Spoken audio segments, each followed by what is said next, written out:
Hey everyone, welcome back to the shop. Today we're going to be working on installing a miter saw station as well as a station for my spindle sander. As you can remember, a couple videos ago we finished installing these shop cabinets right behind me here, which were just secondhand kitchen cabinets from my neighbor who was redoing their kitchen. And in this video we're finishing off that installation effectively. The first thing I'm going to do is I'm using the track saw here to go ahead and cut some 3/4 inch plywood down into more manageable pieces that I can then handle through the table saw to make both of the platforms that we're going to be installing here in a second.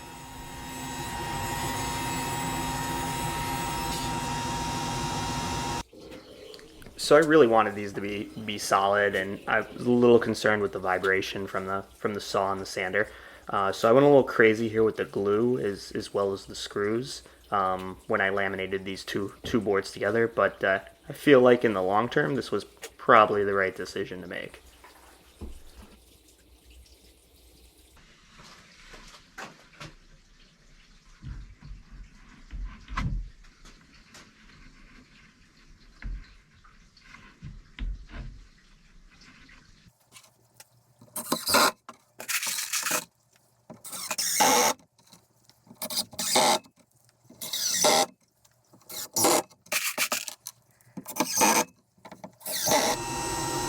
At this point, both of my countertops for the spindle sander and for the miter saw are laminated together and sitting to the side. And I'm cutting this 1x5 by 1x5 stock into lengths that are the exact same depth as my cabinets. And this stock, this is just poplar from a big box store. And these are going to act as the cleats that I'm going to secure both of the countertops to. I'm going to be securing these cleats using friction. Basically, I'm going to run 2 large carriage bolts through each cleat. So right now I'm just setting out my layout lines where I'm going to pre-drill all the holes to go through the cleats. So the first thing I'm doing is I'm finding my center line, and then from my center line I'm spacing out the holes equal distance from that center line, but not getting too close to the ends of the cleats themselves. And this Forstner bit was not the right drill bit for the job, but it was sitting right on the drill press, so I went ahead and used it. But do yourself a favor and use a brad point bit so you don't create all that burning and smoke like I did. Here you can see how I cut that cleat so that it would fit right behind the face frame of the cabinet, the whole depth of the cabinet. And now all I'm doing is just taking a little marking punch and running it through those holes that I just drilled to mark where I need to drill on the cabinet. Now, before I did this, I went ahead and I measured the height of the tool that's going in this area. So in this case, I'm drilling for the spindle sander to roughly get where the cleat needed to be. Now, there's going to be play with these holes for the carriage bolts. That's the whole point of this, to provide some level of adjustability. But you do have to get that initial measurement within 1/4 of an inch to allow enough flexibility to be able to get the tool perfectly level with the countertop.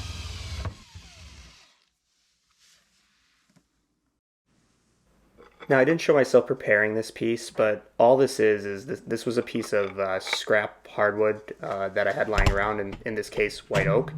And I'm putting that inside the cabinet just for extra strength. I don't really trust the side wall of the cabinet once it's compressed with the carriage bolts. So I felt like it was a lot safer, a lot stronger to go ahead and put a piece of hardwood on the inside, the poplar on the outside, and then I could really crank down on these carriage bolts to create the friction that I needed to make sure that it wasn't going to move.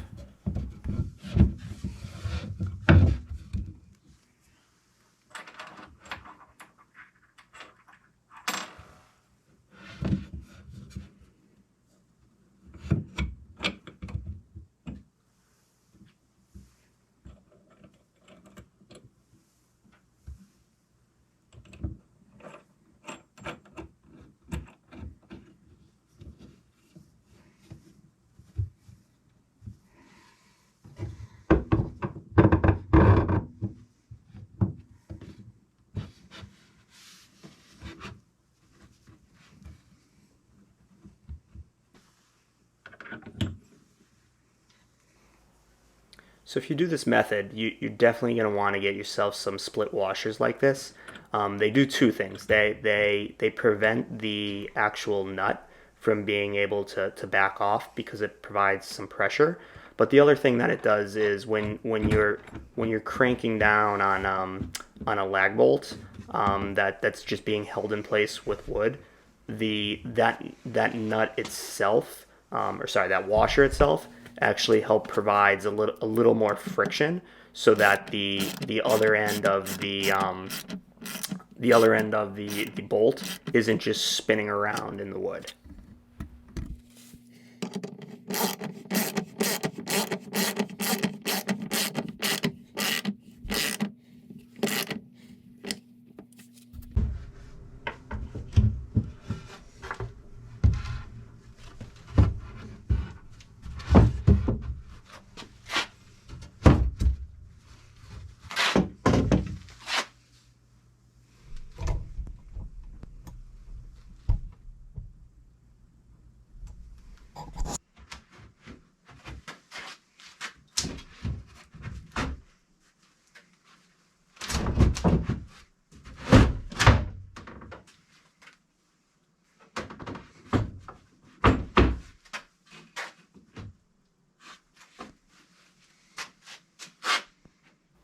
So right here, I'm just noticing I messed up. If you watch my cabinet video, you know the two banks of cabinets were offset by 3.5 inches. The width of those 2x4s from my wood rack. So I did have to go back and I had to cut down that poplar cleat that was on my right hip right there. So with both of the shelves built, the only thing to do now is to get the tools in place and to get everything lined up to where it's going to be locked down. So starting off with the miter saw, I dropped the miter saw in. I spent some time measuring to get it pretty much where I wanted it to, and then I just temporarily put a few small wood screws to hold the saw to keep it from moving. Then from there, I took the longest straight edge I had, which happened to be this level.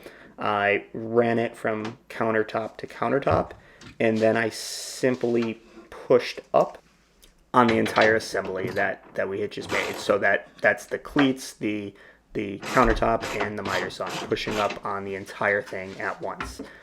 I repeated this exact same process with the spindle sander, which was a lot simpler because the spindle sander is a lot lighter than the miter saw was, so it was a lot easier to kind of fidget the countertop around. The only additional thing I did here was I did want to make sure that and you could see it there, that the top of the spindle sander was flush with the face of the countertop that I just installed. I just wanted to make sure that there wasn't going to be any overhang off the front end after I went ahead and I put my final trim piece in there. I wanted to make sure that the top of the spindle sander was still set back.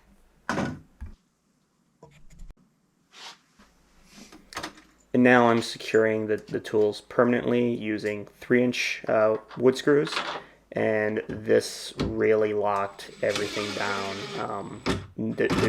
When I was done, there was no movement at all between the tools and the cabinets. The friction of the carriage bolts was more than enough to secure the whole assembly.